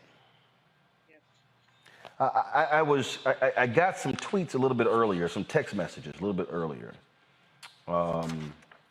Actually, before I go to that, I want y'all to go to the page of this manifesto where it's headed, was there a particular event or reason you decided to commit to a violent attack? And first of all, he lays out, in fact, one expert said that literally this killer has given people a blueprint, if you will, a blueprint for the next shooter. I mean, he literally lays this whole thing out. I'm gonna go to the other television. Y'all pull up in the other TV. So pull it up. Pull up on this monitor here, and I want people to actually see what he writes. What he writes in here, and I mean he says in here. Come on, pull the graphic up, please. Thank you. If you see in here, he literally lays out. He looked at 4chan. Okay, he says, there I learned through infographics, shitposts and memes that the white race is dying out, that blacks are disproportionately killing whites, that the average black takes $700,000 from taxpayers in their lifetime, and that the Jews and the elite were behind this. Then he says, from there I also found other sites like World Truth Videos website, Daily Archives, Daily Stormer, where through data and exposure to real information, I learn the truth. We are doomed by low birth rates and high rates of immigration. Later, again, eventually I couldn't take it anymore. I told myself that eventually I was going to kill myself to escape this fate. My race was doomed and there was nothing I could do about it. So when you hear that, Julian, and then you listen to Ted Cruz, Elise Stefanik, when you listen to all of these people, when you listen to Fox News, when you listen to political leaders, they literally are saying the exact same thing, just in a little more cute way. Well, I wouldn't necessarily call it cute, Roland. I mean, they're using coded language to send out these signals that it's okay to hate Black people. We saw this. We began with, it didn't begin with him, but we saw the most glaring examples when the 45th president was running and started talking about Mexicans as rapists as he came down that escalator. There's so many things that he said that really opened up the doors. He said there were good people on both sides in Charlottesville. That there's no condemnation there. And so then this opens a door, and the floodgates have come through. Marjorie Taylor Greene with her putrid behind, with the things that come spewing out of her mouth. And there's so many of them, and they're doing it. They don't believe this stuff. What they're doing is playing to the class interests of low life, low income, struggling white people. A better solution would be to have public policy made the economy work for all. But that's just too much like right. Instead, they are inciting these people, voting out good people, moderate Republicans, Democrats, so they can get in these extremists, and these white identity extremists want to take the country back. Someone, I believe it was Jeff, made the point earlier about minorities, about who's in the minority, who's in the majority. The fact is that if you look at states like Mississippi, Alabama, Georgia, Black people were the majority. Virginia were the majority at once upon a time. They systematically eliminated us, and still we rise. And so systematically, here they come to attempt to eliminate us again. And we can't stand for it. I'm so glad you had Al Green on earlier, but we have to empower and enable all of the members of the Congressional Black Caucus to do good legislation. And we got to get our young people in the pipeline to work on this. But most importantly, we've got to take control of the narrative and make sure that we're telling the truth. That poor deluded young man, I have no sympathy for him, but you know, he's deluded. But not only is he deluded, he had parents who did not care. He comes out of a community who did not care. And not to pick on Tucker, oh, hell no, let me pick on Tucker. But these conservatives on Fox, who couldn't give but 4 seconds to what happened in Buffalo, but spend time after time after time basically reiterating this racist message. There have to be laws. Yes, I'm not talking about restricting your speech. I'm talking about inciting a murder, and that's what they did. Omakongo, when we talk about this replacement theory as well, okay? Here is J.D. Vance. I'm going to play it. He is the Republican nominee in Ohio, Trump endorsed, elite, made a bunch of money, you know, then now, of course, was a never Trumper. Now, all of a sudden, he's been kissing Trump's behind. Listen, this was an ad that he has run. And so I showed you what the white domestic terrorist wrote in his manifesto. Listen to what Vance actually says in one of his ads. Are you a racist? Do you hate Mexicans? The media calls us racist for wanting to build Trump's wall. They censor us, but it doesn't change the truth. Joe Biden's open border is killing Ohioans, with more illegal drugs and more Democrat voters pouring into this country. This issue is personal. I nearly lost my mother to the poison coming across our border. More Democratic voters coming across the border. Y'all, that's being cute with replacement theory. Now, if you don't, again, you think, so this is him with Tucker Carlson on Fox News on March 17th. People are doing it by design. It's good policy from their very warped perspective because they are accomplishing the invasion of the country that they should love, but of course they don't. And you have to ask yourself who's benefiting from this and who's getting rich from it. And there's two big answers. First of all, Chamber of Commerce style Republicans and Democrats who love the cheap labor, who love the fact that these immigrants are displacing America's workers, but also Democrat politicians who have decided that they can't win re-election in 2022 unless they bring in a large number of new voters to replace the voters that are already here. That's what this is about. We have replacement theory, and that's the game. And so when these racists on 4chan, Congo, when they hear this stuff, they hear QAnon, 4chan, all these white, Daily Stormer.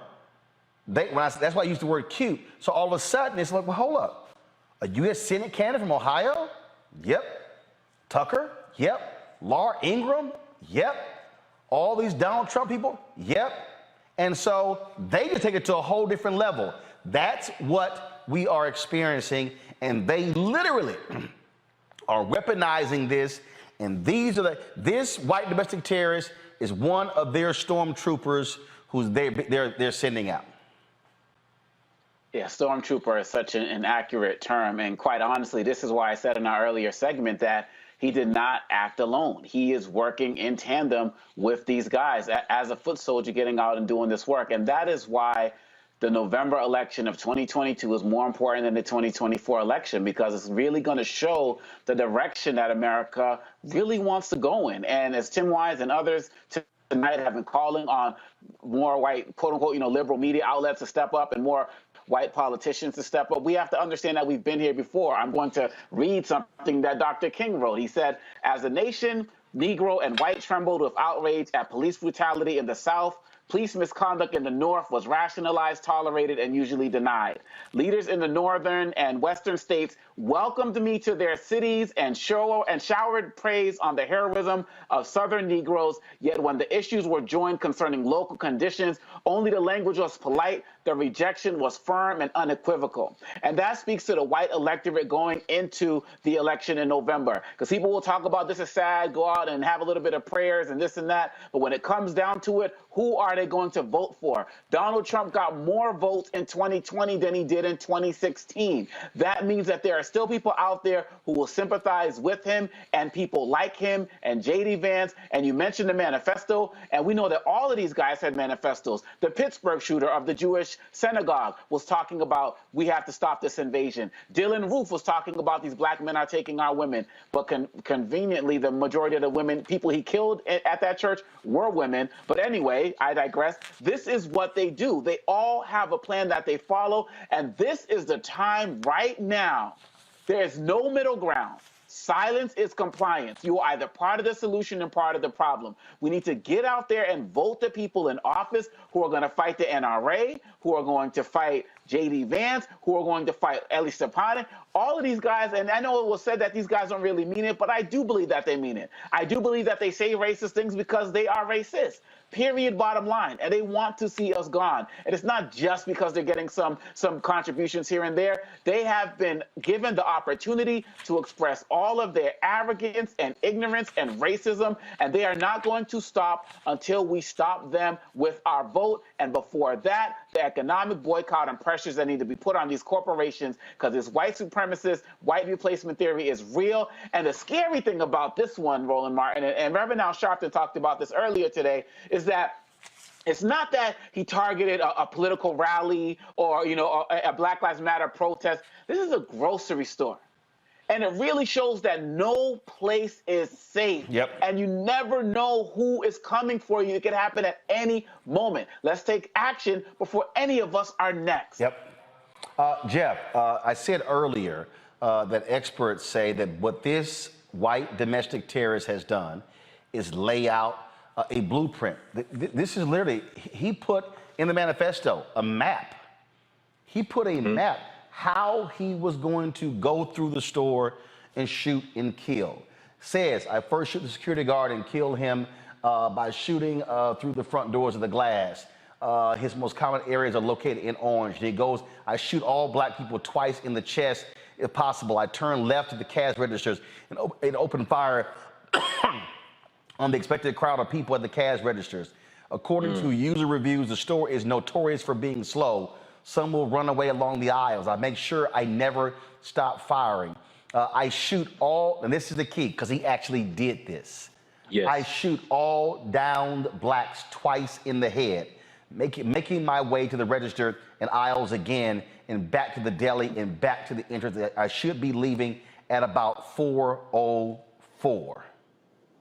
And then he says, then I will go into my car and make it south on Jefferson Avenue, where I will take my Mossberg 500 and Savage axes out from the seat and shoot all blacks on the streets. He wanted to kill more than 10 people. Yes. Yes. And Roland, the template he's using, when we say he's setting the tone for other people to model themselves after, we have to understand that he's only a microcosmic element in this. The greater macrocosm is he's doing what he learned to do in America. When people talk about prejudice and racism, we can get in the weeds when we allow ourselves to go back and forth. We heard somebody brought up the comment earlier that there are good people on both sides, and we start hearing this kind of conversation from people like Carlson, from people like President Trump. We start hearing this conversation from the right. Well, there's bad things on both sides. Let's be very honest and very specific about what we're talking about. Yes, everyone is prejudiced, but the difference between prejudice and racism is the power and ability to turn your personal prejudice into consistent public policy.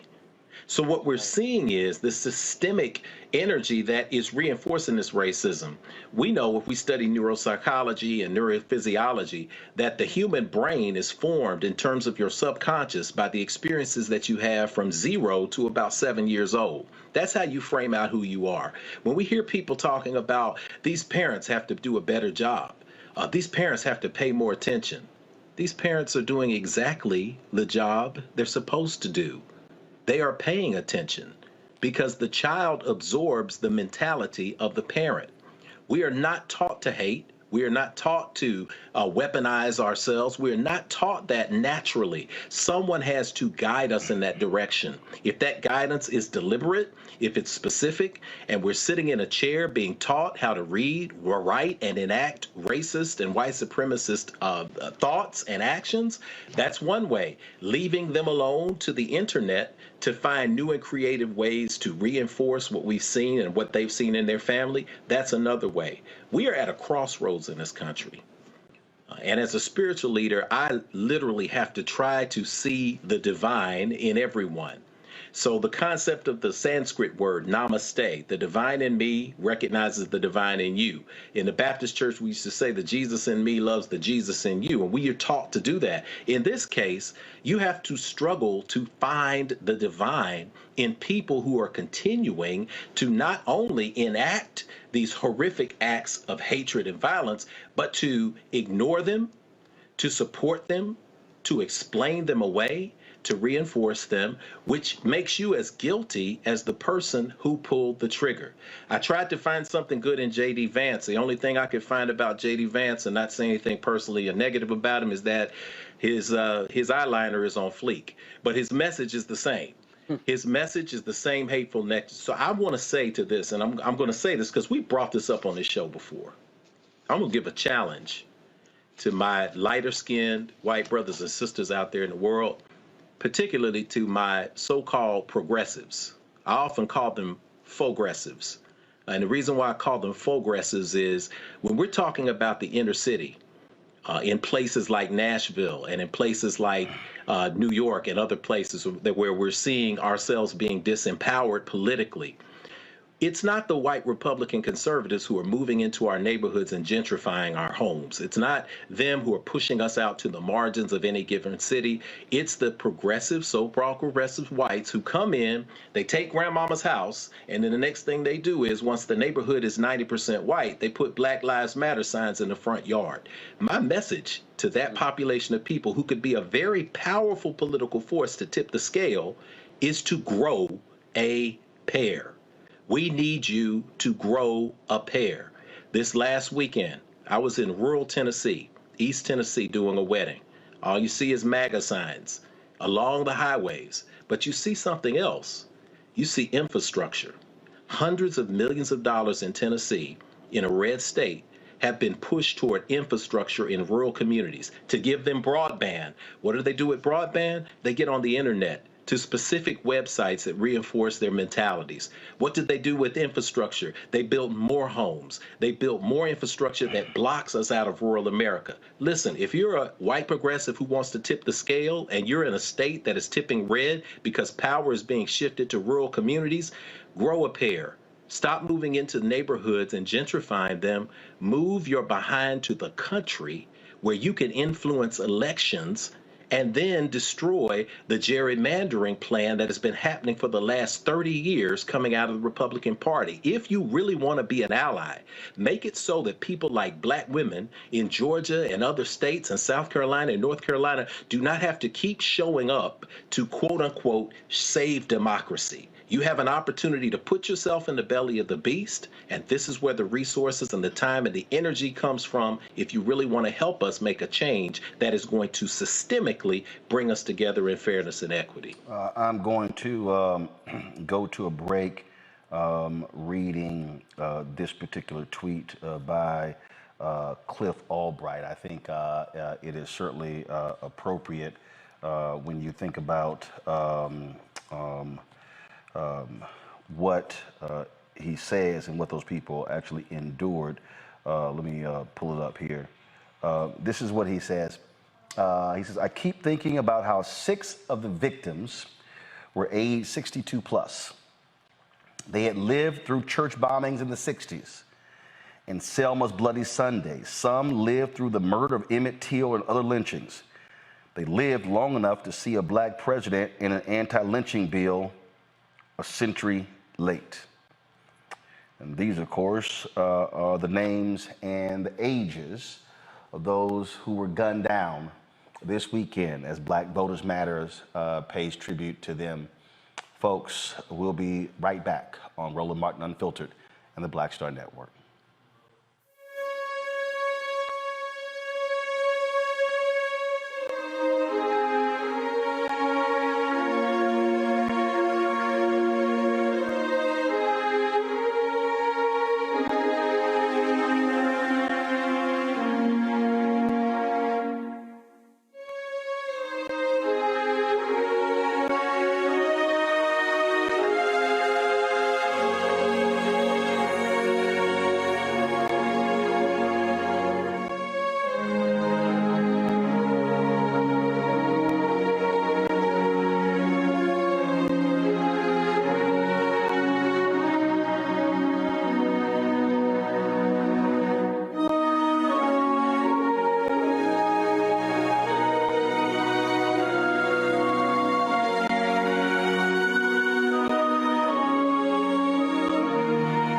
Why is it so hard to see Panther?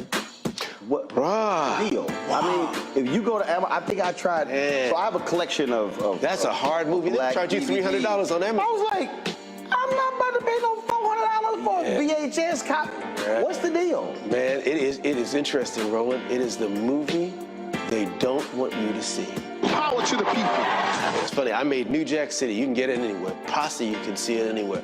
But a movie that says that it is not an accident that we medicated the black communities right around the time when they were getting militant, when you had the Panthers starting to organize, the people starting to vote and march on Washington. We let these communities get medicated. In fact, that comes up in The Godfather, you know, where they say, as long as it stays in the black communities. So we asked the question, they tried to ask us questions. I asked them, the reporters when we did, I said, listen, why is it a 13-year-old boy in the hood can find a way to buy a gun, some liquor, or a church, or some crack, and yet you can't find them to arrest those people?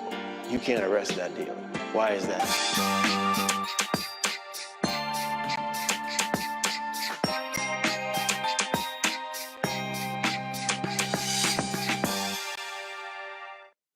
Hey everybody, this is Sherry Shepherd. You're watching Roland Martin Unfiltered, and while he's doing Unfiltered, I'm practicing the wobble. So I I am. Because Roland Martin's the one, he will do it backwards. He will do it on the side. He messes everybody up when he gets into the wobble because he doesn't know how to do it, so he does it backwards. And it messes me up every single time. So I'm working on it. I got it. You got Roland Martin.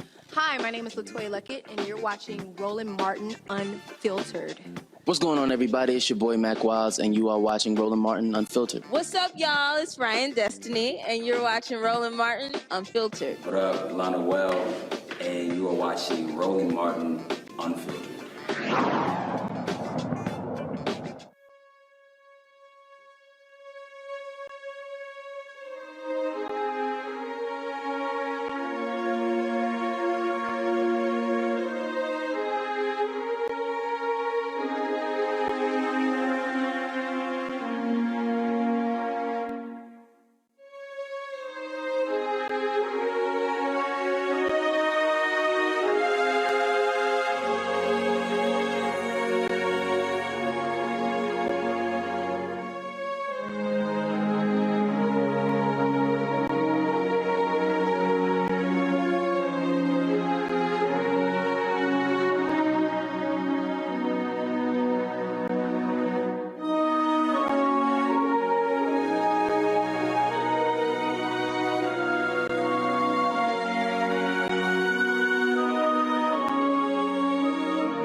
It has been quite difficult to read some of the items that have been written on some of these folks. One of the ladies was very much an activist there in Buffalo. Another woman, the women, sisters who was shot and killed. Her pantry every Saturday passed out food in Central Park every single Saturday.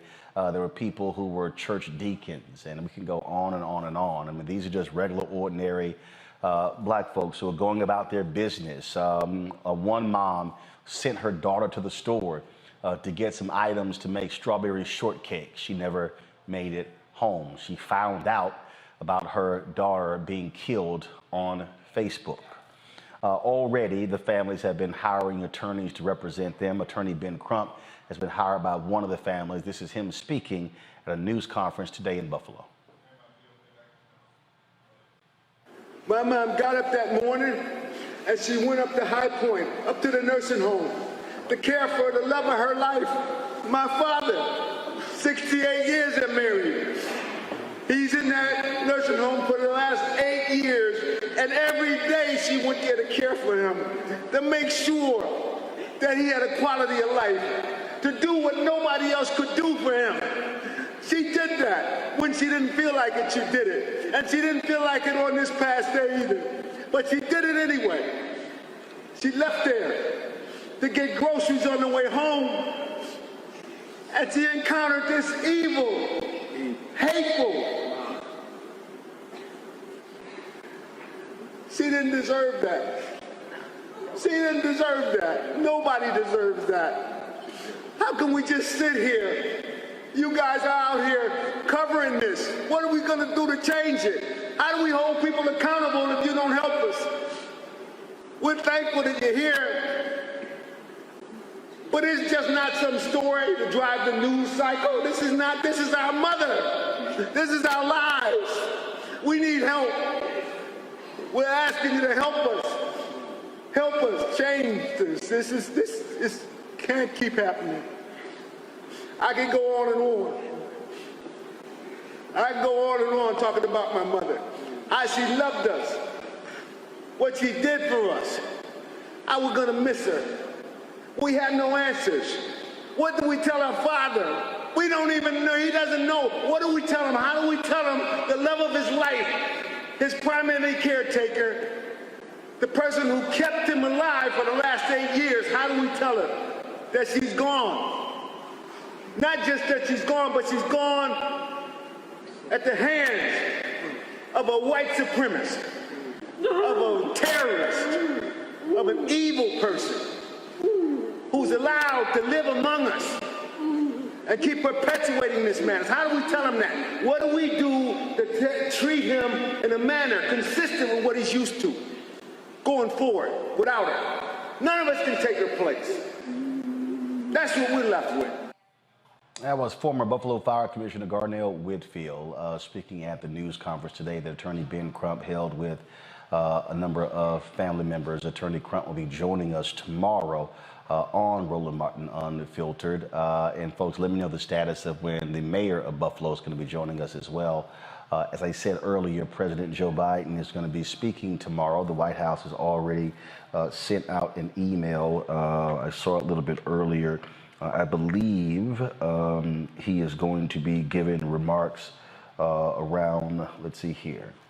President Biden will be giving remarks around 1 p.m.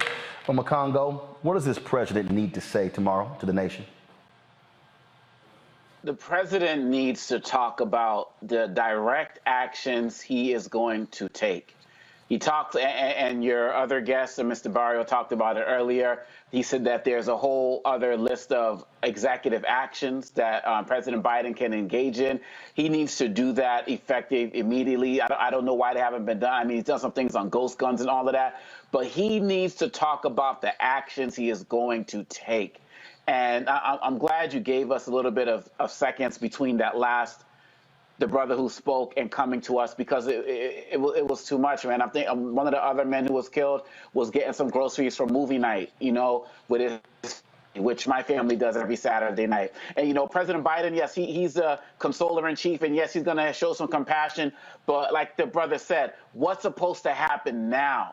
We need action. Give us a 5-point plan, a 10-point plan. What's going to happen tomorrow? What executive orders are going to come out? What pressures are you going to start putting on companies? Not just that only dealing with the guns, but the tactical equipment and all of this other stuff that people is easier to get. Are you going to have some targeting things towards these social media companies because the laws have not caught up with the things that they are able to do as it relates to this streaming? That's what we need from him. He's consoling words. Fine, get it off the way in the first 2 minutes or whatever. We need solid action. We put you in office to take action. You said that you will never let down the black community for having your back. We need to see that now. Julian. I echo everything that Omakongo has said. I think that President Biden has to come strong. He has to come firm. He has to make a strong anti-racist comment. I mean, he has to really talk about this racism that pervades our nation. He has been good but not great on matters of race. And this is his opportunity to be great. He really has to talk about the pervasiveness. It wouldn't hurt if he said something about the anti-critical race theory crowd. It wouldn't hurt if he didn't talk about the lives and history. It would not hurt if he even talked about Buffalo's history and some of the things that we know about those folks segregated over there on the east side, and the fact that they are now in a food desert because there's no place for them to buy groceries until Tops is restored. He could make a huge difference. Unfortunately, I think that Brother Biden has often been very tepid around these matters, and I think that he needs to, I don't like the gendered reference, Jeff Carr, about growing some, because I don't know what you're going to have women grow, but that's another story. But he needs to do that, whatever it is. Get a backbone. How's that? That's better than growing some. Get a backbone. Speak out to say what you believe and believe what you say. Black women have had your back. Now you better have ours. These old sisters died. I'm glad that there was time, because I don't get very emotional very often, but this thing has really been very emotional, I think, for all of us. And Brother Biden has the opportunity to reject racism in the same way that that previous president embraced it when he said there are good people on both sides. There ain't no good people here, none. Jeff. Yes, and to my sister, who is one of my heroes, I hope you understand that we all have this dual nature inside of us. So growing a pair means growing a pair both internally and externally. So that's a reference that goes for both, because we have strength in that ability to reproduce together. So our women and our men, all of them in that category, definitely need to grow a pair and get a backbone and grow a spine, because we're seeing that that's missing. I think about Dr. J. Robert Bradley, a gospel legend who lived here in Nashville. He was a vocal coach for Mahalia Jackson. And when I was in my 30s, I had an opportunity to be a caretaker for him. And he told me stories about the civil rights movement and the pain that they faced, the elders faced in that moment. And he would sing that song, "And My Living Will Not Be in Vain." And you all know that because Mahalia would sing it. It was Dr. King's favorite song, "If I Can Help Somebody As I Pass Along, then my living will not be in vain. We have to stand in a space right now where we're making sure that our living will not be in vain. So what I want to share as I close out today is that the ancestors that we saw, the family members that we saw, we recognize that it could have been any of our family members, and that was left up to chance. But we want you to know, and we want the families who are watching this show, who will have an entire 2 hours devoted to telling their stories as opposed to 5 seconds, that your living and their living will not be in vain. We recognize that transition from this body is life in the space beyond what our earth suits can handle. And those of us who are here, who are watching this program, who are producing this program, who are bearing down to make sure these stories are told, we are standing on the shoulders of those who came before, and our struggle is made stronger. As far as President Biden and his comments tomorrow, earlier in those video, he said a line, he said, being a policeman is a lot harder than it's ever been. What I'm expecting to hear from President Biden tomorrow through words and action is that being black and going shopping in America today is a lot harder than it's ever been. And we're going to do something to make sure that it's no longer that hard. I'll say this. I believe that the speech tomorrow President Joe Biden is going to be the most important speech of his presidency. If you look at the history of presidents, national tragedies are significant in terms of how they speak to the country. You think about President Reagan speaking to the nation after the Challenger disaster. You think about President Bill Clinton speaking to the nation after the Oklahoma City bombing. You think about President George W. Bush speaking to the nation after the tragedy of 9/11. You think about the multiple gun tragedies that President Obama spoke about, Sandy Hook, the murder spree, mass shooting in Fort Hood. You think about the shooting of Congresswoman Gabby Giffords in Arizona, and you think about Emmanuel AME. Presidents obviously offer empathy, where they talk about the soul of the nation. They talk about these families. But I concur with what all of you have said. This is a speech that President Biden is going to have to be